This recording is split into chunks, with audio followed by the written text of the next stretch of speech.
और शास्त्रों में तो बहुत सारी जगह गौ माता को सर्वदेवमयी भी बताया है मेरे भाई बहनों। वराह पुराण के 204वें अध्याय के 20वें श्लोक में गौ माता को सर्वदेवमयी बताया है। इदमेवा परम चैव चित्रगुप्तस्य भाषितम्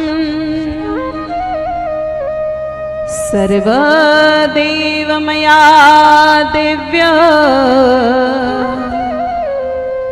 सर्ववेदमयास्तथा।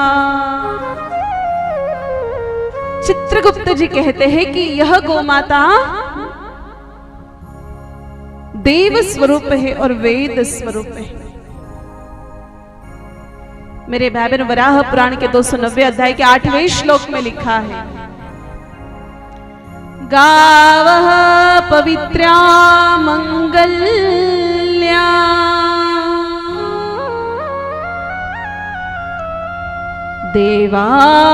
देवानामपि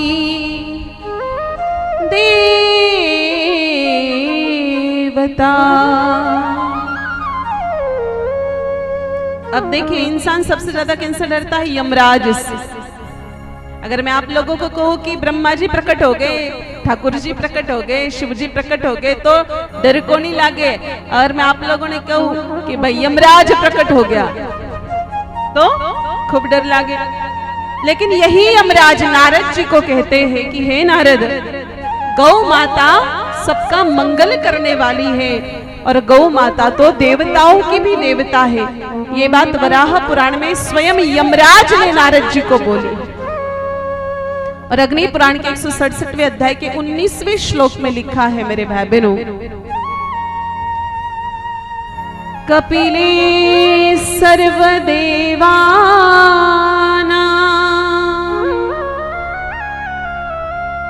पूजनीया शिरोहिणी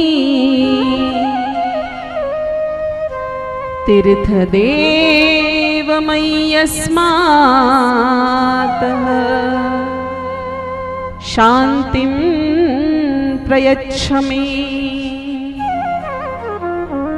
कि हे कपिले, हे रोहिणी, आप समस्त देवताओं की पूज्य हो और आप समस्त देवमयी एवं समस्त तीर्थमयी हो। हे मां, अतः हमें शांति प्रदान करिए। तो बताइए मेरे भाई बहनों, जब हमारे पुराणों में गौ माता का इतना बड़ा स्थान बताया है, तो हम किस एंगल से, किस दृष्टिकोण से गौ माता को जानवर समझ रहे हैं? सच्चाई तो यह है मेरे भाई बहनों, जैसी दृष्टि वैसे सृष्टि, जैसी नजरें वैसे नजारे। हम लोगों ने चश्मा ही गलत लगा रखा। ये चश्मा अगर हमारा निकल गया तो सब कुछ बढ़िया हो जाएगा, सब कुछ एकदम अच्छे से दिखना शुरू हो जाएगा। मेरे भाई बहनों, एक बार एक घोड़ा था। उस घोड़े के मालिक ने उसको बहुत प्रेम से रखा था, बड़े लाड से रखा था। और लाड से इतना रखा मेरे भाई बहनों, वो घोड़ा केवल हरा चारा खाता था, सूखा तो कभी देखता ही नहीं था। अब देखो, सारे दिन तो एक जैसे होते नहीं है। एक बार बहुत बड़ा अकाल पड़ गया, हरा चारा मिल नहीं रहा है और घोड़ा इतना जिद्दी कि खा ही नहीं रहा है हरा चारा। घोड़े का मालिक बड़ा परेशान हो गया, हैरान हो गया कि अब करे तो क्या करे, अब क्या करना चाहिए। तब उस समय मेरे भाई बहनों, घोड़े का मालिक जब बड़ा हैरान परेशान हो गया, उस समय एक व्यक्ति आया।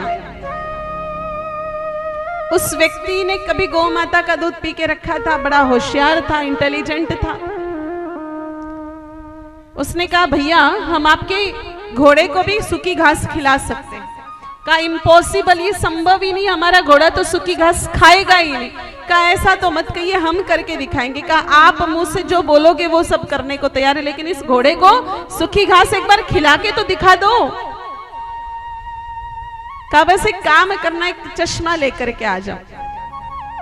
कहा बस चश्मा लाने से सब हो जाएगा? का हो जाएगा। मेरे भाई बहनों, उस व्यक्ति ने एक चश्मा लाया और घोड़े को वो चश्मा पहना दिया और सूखी घास थे उसके ऊपर थोड़ा पानी छिड़क दिया और वो घोड़े के सामने परोस दिया।